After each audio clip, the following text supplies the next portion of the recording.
Selamat malam, salam sejahtera. Habislah Ismail Sabri Yaakob apabila akhirnya Zahid Hamidi umum keputusan yang ditunggu-tunggu oleh UMNO dan rakyat Malaysia yang saya pasti akan membuatkan Ismail Sabri Yaakob bersama dengan sekutunya, termasuklah Muhyiddin Yassin, garuk kepala, mungkin tak boleh tidur semalaman malam ini. Manakah tidak apabila ROS mengumumkan bahawa jawatan Presiden dan Timbalan Presiden UMNO tidak dipertandingkan, diluluskan oleh ROS. Bayangkan saja, sebelum ini Ismail Sabri Yaakob telah dengan lantang dan berani cuba mencabar Zahid Hamidi, menunjukkan bukti atau surat daripada ROS, kelulusan ROS tersebut. Selain daripada itu, Ismail Sabri Yaakob juga telah memberitahu bahawa beliau tidak mencalonkan dirinya sebagai naib Presiden UMNO kerana membantah keputusan Timbalan Presiden dan Presiden UMNO jawatan ini tidak dipertandingkan. Kata beliau, sekiranya beliau mencalonkan diri di dalam pemilihan UMNO baru pada masa yang akan datang ini akan kelihatan beliau menyokong keputusan PAU tersebut, kata beliau. Namun demikian, seperti dalam peringkat awal tadi saya katakan, ROS umumkan lulus jawatan Presiden dan Timbalan Presiden UMNO tidak dipertandingkan. Persoalan besar pada waktu ini ialah, adakah Zahid Hamidi akan memberikan tindakan tata tertib kepada Ismail Sabri Yaakob, ataupun dengan kata lain, adakah Ismail Sabri Yaakob akan dipecat pula oleh UMNO? Ini kerana terang-terangan Ismail Sabri Yaakob cuba mencabar, cuba untuk menidakkan keputusan PAU 2022 yang lepas. Kalau dilihat kepada rekod sebelum ini, tidak mustahil Ismail Sabri Yaakob akan menerima tamparan hebat, menerima tindakan tata tertib disiplin daripada UMNO, termasuklah tindakan memecat beliau. Persoalannya sekarang ialah, adakah Ismail Sabri Yaakob akan dipecat? Sekiranya Ismail Sabri Yaakob dipecat oleh UMNO, bermaksud Ismail Sabri Yaakob akan kehilangan kerusi parlimen beliau kerana itu diisytiharkan sebagai melanggar Akta Lompat Parti dan terpaksa dibuat semula pilihan raya kecil untuk kawasan parlimen berat. Namun demikian, adakah Zahid Hamidi sanggup untuk kehilangan ataupun sanggup mempertaruhkan risiko tersebut? Kerana sebelum ini yang kita tahu, Hishamuddin Tun Hussein juga setelah dikenakan tindakan disiplin, namun bukan dipecat tetapi hanya digantung keahlian selama 6 tahun. Maknanya belum tentu Hishamuddin Tun Hussein akan bertanding lagi pada PRU yang akan datang ini. Tetapi lain pula nasib untuk Khairi Jamaluddin.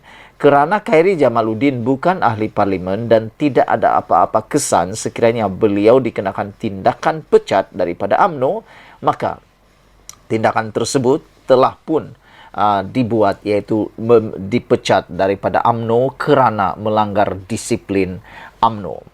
Hari ini juga apabila ROS memberikan kelulusan terhadap usul tambahan supaya jawatan Presiden dan Timbalan Presiden UMNO tidak dipertandingkan seperti diluluskan Perhimpunan Agung UMNO PAU 2022, memberi satu lagi kemenangan besar kepada Zahid Hamidi dan menambahkan cengkaman kuat beliau di persada kepimpinan UMNO.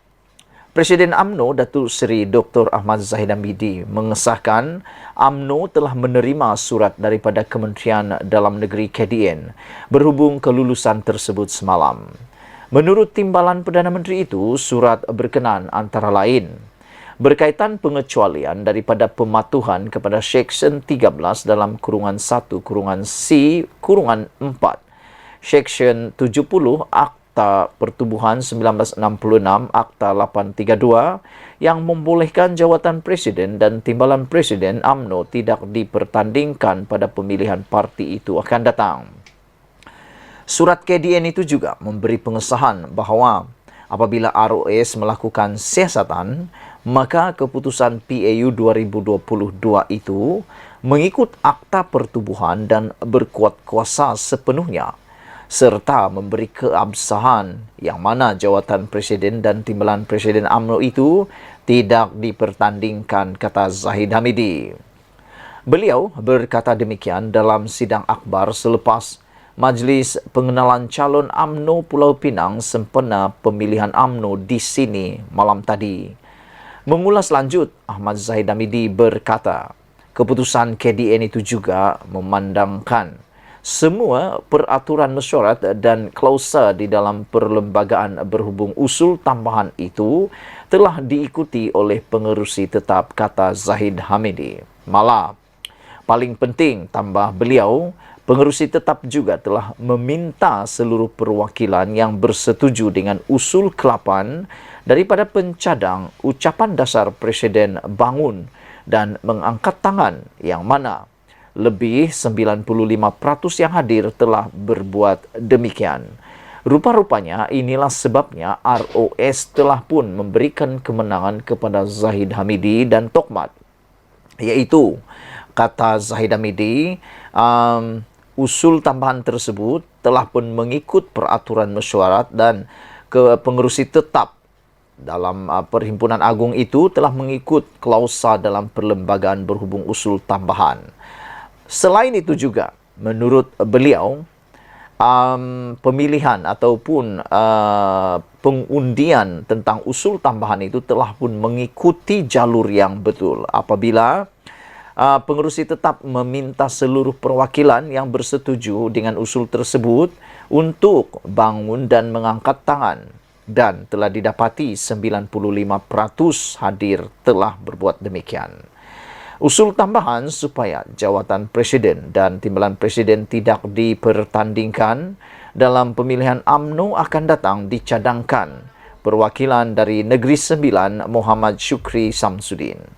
Usul tambahan supaya jawatan Presiden dan Timbalan Presiden tidak dipertandingkan dalam pemilihan UMNO akan datang dicadangkan perwakilan Negeri Sembilan Muhammad Syukri Samsudin.